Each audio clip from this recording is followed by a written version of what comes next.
So the first question is, the role of a Kappa co-director requires you to interact with individuals from different walks of life, including individuals who have opposing viewpoints as yours.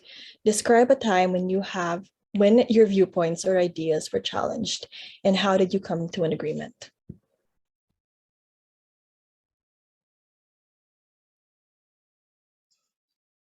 I can start it off. I think, sorry, I think that this may have been like, I'm not sure if it's a universal experience, but I know that with the upcoming elections right now, a lot of things have definitely been tense, especially around these specific candidates. And for me personally, I have seen a lot of family and other family friends. There's a lot of things on Facebook, and it was definitely interesting to say the least. And right that I personally dealt with it and having these conversations and really just trying to understand their point of view is kind of is accepting that at the end of the day um, we cannot convince everybody and that the best thing we can really do is to be accessible and to provide listening ears and to be willing to hear what the other side has to say and hopefully finding some sort of common ground on that.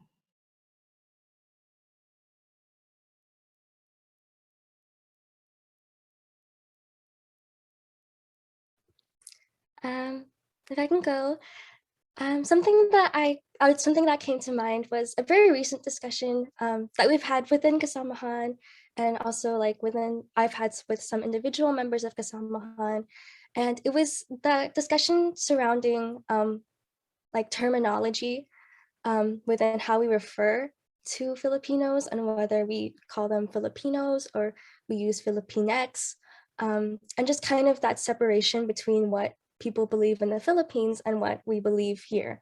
Um, I did grow up here in America, and it was always my understanding, or at least not necessarily, I guess I won't put it like that, but I think that I wasn't sure where the discussion stemmed from, especially with the perspective that I had growing up in America. And so um, I had this conversation with Frances Tolino. I don't know if she's here right now.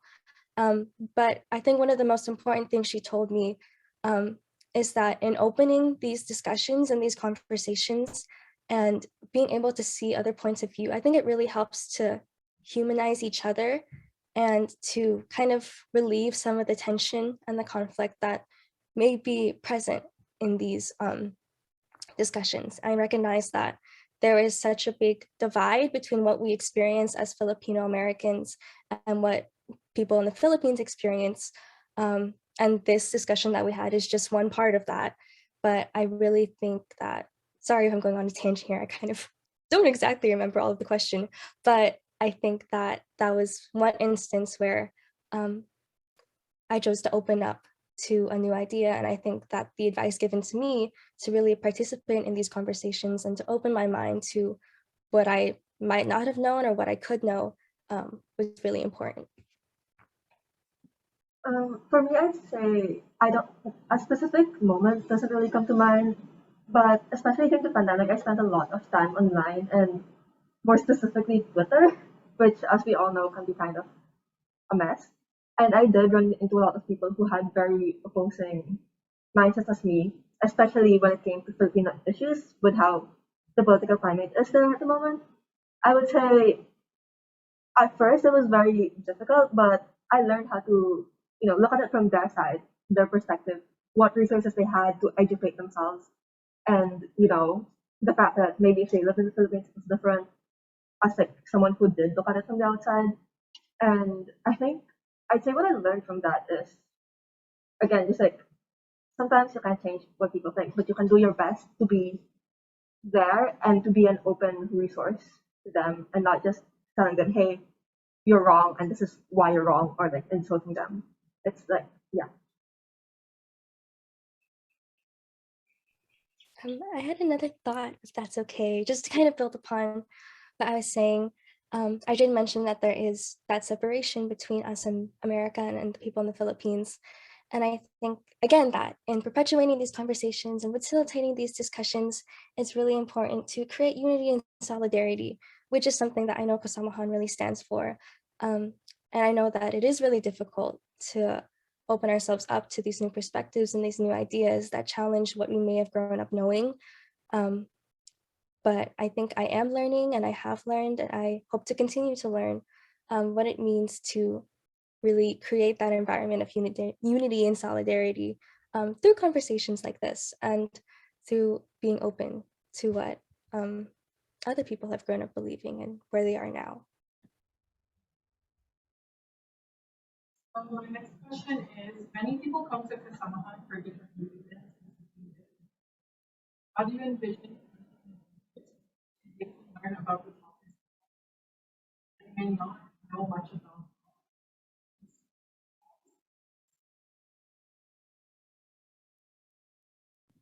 Sorry, can someone closer to the laptop possibly repeat that? I'm sorry, I couldn't hear that. Jared's gonna send it to you. Jared's gonna text you the questions. Okay.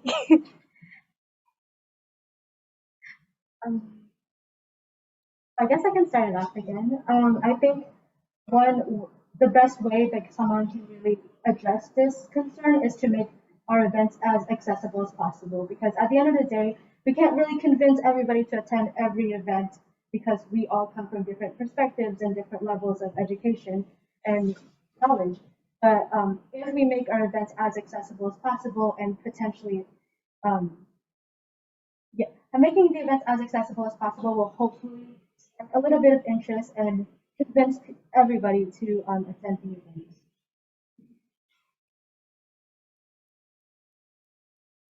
I would say like other than accessibility, I think like being able to have interactive like workshops and events, especially when it comes to like deeper topics. I remember when we had the Filipino American history workshops last October.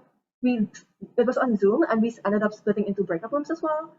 So I'd say even whether it's like an in-person or a Zoom workshop or an event, being able to like interact with other people and not just having to like sit in a room and like listen to people talk, especially like when it comes to deeper topics such as like, you know, the more political aspects like elections and whatnot.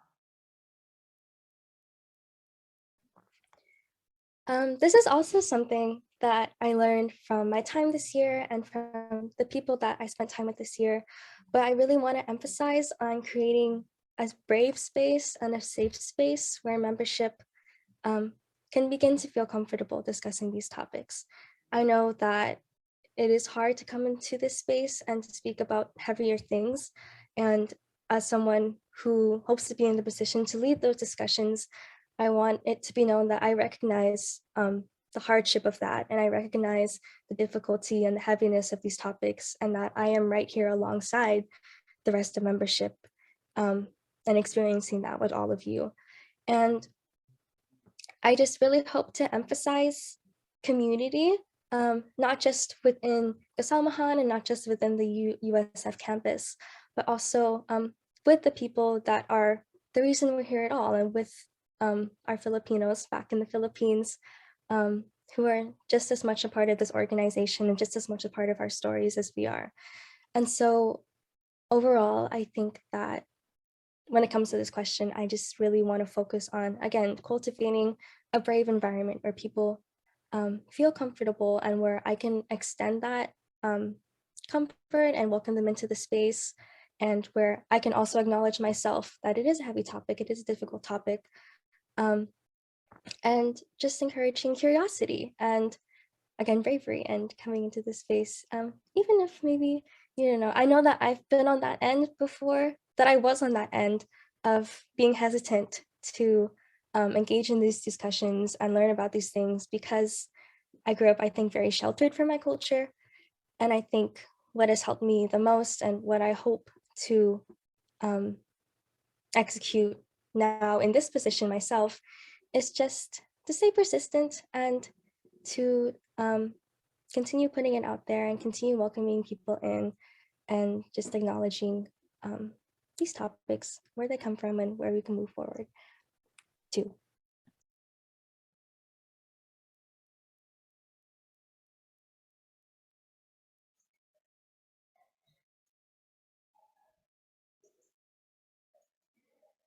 I think that there are so many organizations that are affiliated with. There's also organizations platform.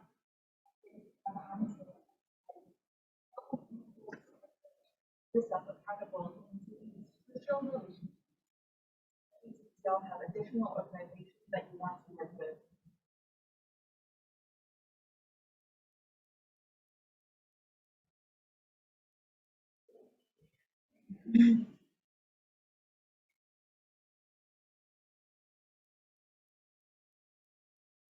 So like one of the things with working with so many different organizations outside of the school as well, one of the most important things is like um maintaining like timely communication and being like up to date about saying, hey, this is what's happening, yada yada yada and whatnot. Like I know NC Pasa had their summit recently and I was I volunteered for day two actually, and seeing stuff like that, how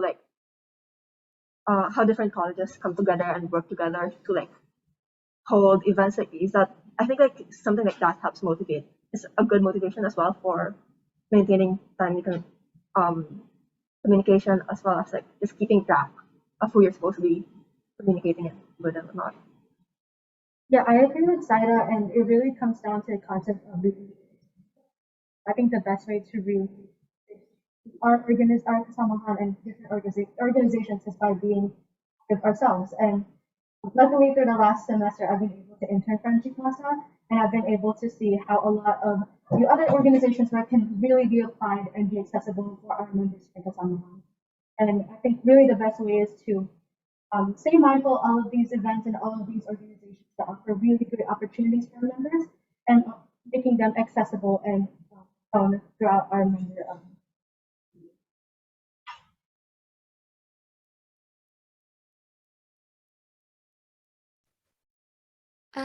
I definitely agree with what both Saida and Rihanna said. I think that maintaining communication and accessibility is incredibly important in these relationships. I know that we are also coming out of a pandemic, or we are still in a pandemic, and I understand that that has strained communication and relationships, not just here, but really everywhere. And so that's something I also want to remain open to and understanding of, that our capacity and the capacities of these organizations may have changed or may continue to change, especially in the context of the pandemic. And so moving into the school year, I want to be aware of that and be respectful of that. And hopefully to create more opportunities for membership to build their own relationships with these orgs. Something that I mentioned in my platform was that I really want to emphasize on direct involvement with these orgs. And so I have a lot of these ideas that I really want to build upon, and service is something that's really important to me. And so I think part of this for me and for my hope for this position and for this year is just to really begin creating these opportunities for membership to work directly with these organizations and to create a space for them to also be directly involved in these relationships instead of me being the only liaison, I don't know how to say that word, sorry, between Kasamahan and those organizations. So really, I think involving membership in these relationships and letting them and offering them the resources and the support that they need to create this community and build these relationships right alongside me.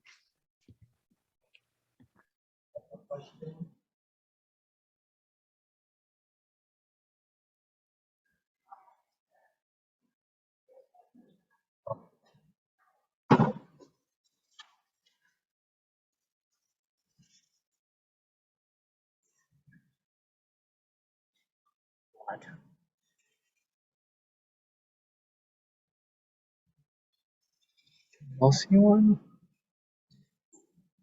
Oh, okay. Go for it, Franny. Okay. Kappas are the political and social bridge between the Philippines and the US community. What challenges do you think would hinder you from executing such a bridge, and how will you overcome the challenge?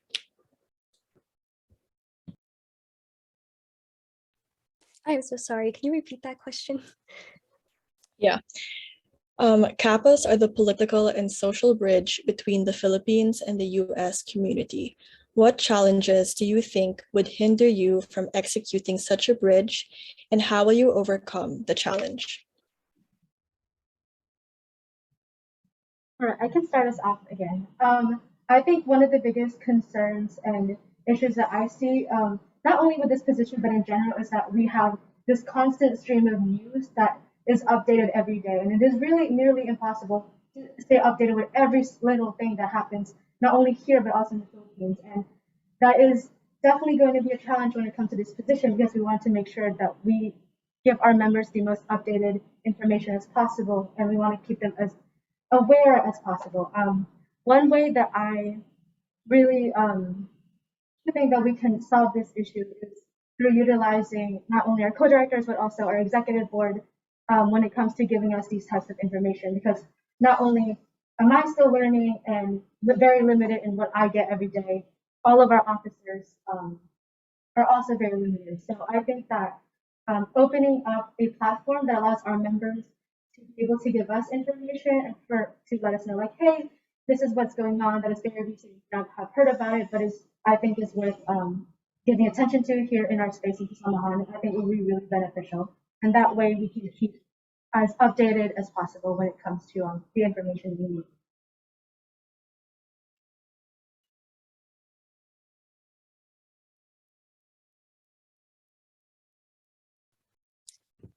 I definitely agree with what Rihanna was saying. I think that as your community and political affairs co-directors, I don't want to be your only source of information. And I know that I'm still learning. I still have so much to learn, just as she said.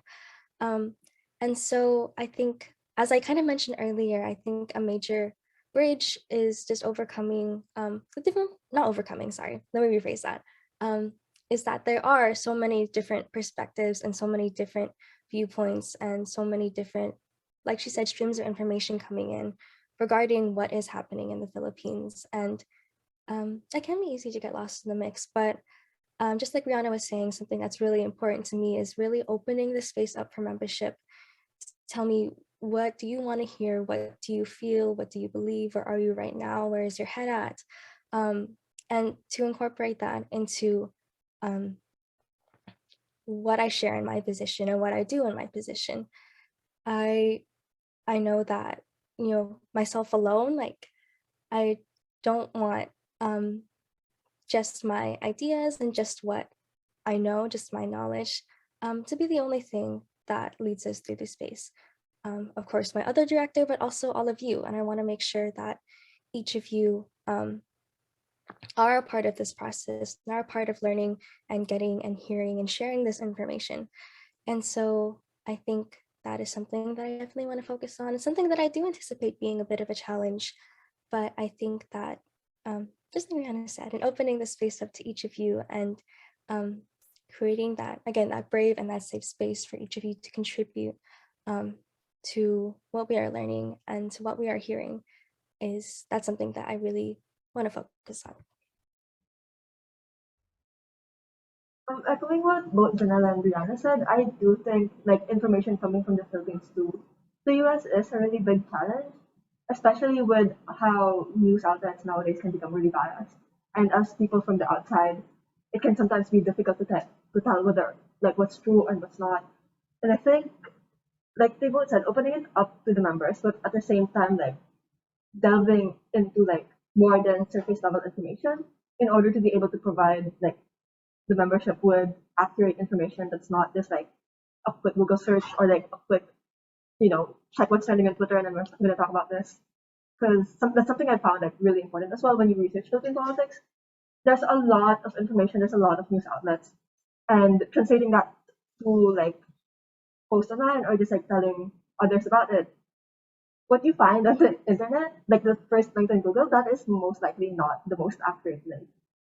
Like even if it's like something that's been repeated in multiple posts, more likely or not, the most likely scenario is that it's because they got it from one another. And having like the position to, direct this information towards a large amount of people, that's something we will need to be, that's like a challenge for us because that's something we need to be careful about. So having, being open to the membership about where we got our sources from, where we, asking them what their thoughts are, what information they have for us, I think that open it up and help us, create better links to the Philippines. If I may add another thing, if we have time, sorry. Another thought that came to mind was that when CAPAS kind of serves as that bridge between the Philippines and between the US, I know that it can also become kind of taxing on the co-directors to kind of handle all that information. And so I do want to emphasize just having patience and respect for ourselves and care for ourselves as we do deal with these heavier topics and these things that are going on, and also trying to collaborate with the rest of collaborate with the rest of executive board, and just being open about where we are in terms of our mindset and where we need support, because I know that this is a very big role. It's a very serious role, and I acknowledge that, and I acknowledge that that could create difficulties for us and our capacities. And so I think being honest and transparent with that and reaching out for help when we need it is also a really important thing. In a second, we're kind of looking for does anyone else have any dire questions?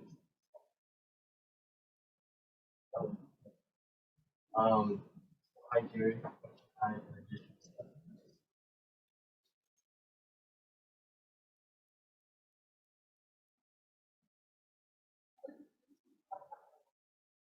Filipino but we do live in a place where we want where we can expect daily learning and communities.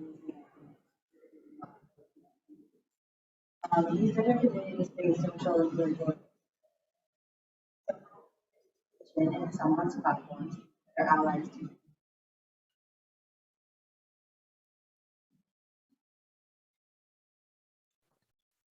Okay, if I can go first, I really love this question, and it's something that I really thought about as I was kind of envisioning my direction for the year.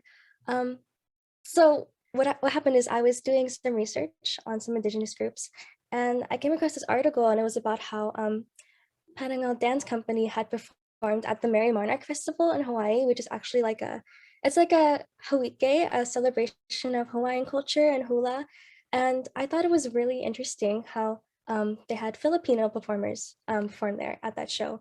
And I was reading about it, and it said something about how the musical director for Panangal had noticed a lot of similarities between the dance and the story of the dance, which is about an Indigenous group that was facing struggles with corporate and the military. And they noticed a lot of these similarities between this group from the Philippines and also Native Hawaiians and Native Americans. And so that really got me thinking about the connections that we have with other communities, other cultural communities. And so something that I really want to start doing more in my position is to create these stronger connections with the other cultural groups on campus. There are a lot of cultural groups on campus aside from Kasamahan, and I really want to create these stronger connections with them, and to become more involved in their work, and above all, just to learn from them and to be able to share with them. I think that we have so many shared histories, so many shared struggles, shared hardships, shared traditions, shared art. And that's something that's really beautiful to me, but also something that I didn't really think about until now.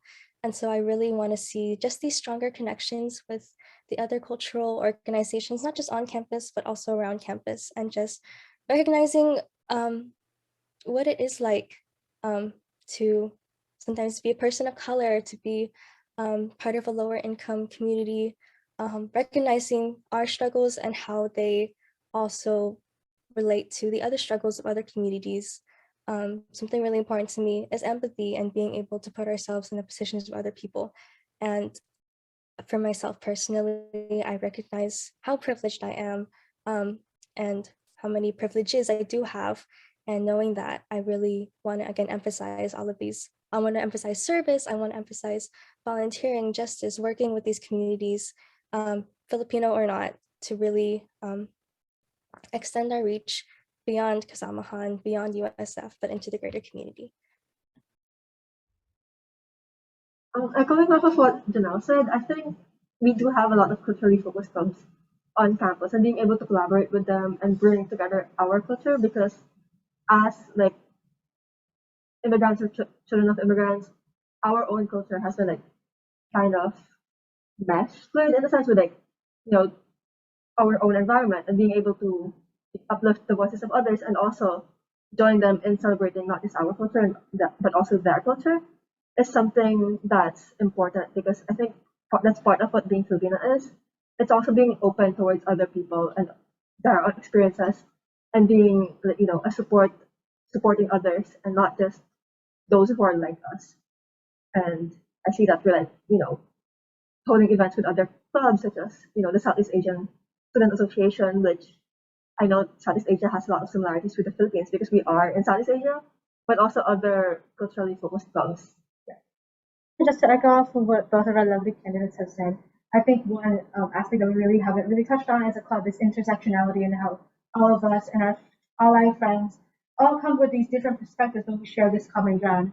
And hopefully through the workshops that we or the future co-directors will be able to organize, we really want to cultivate this idea of communication and discussion and giving our members the space to be able to talk about these shared experiences, all of that. And hopefully through that we'll be able to stronger connection our members and that we will again with the rest of the campus.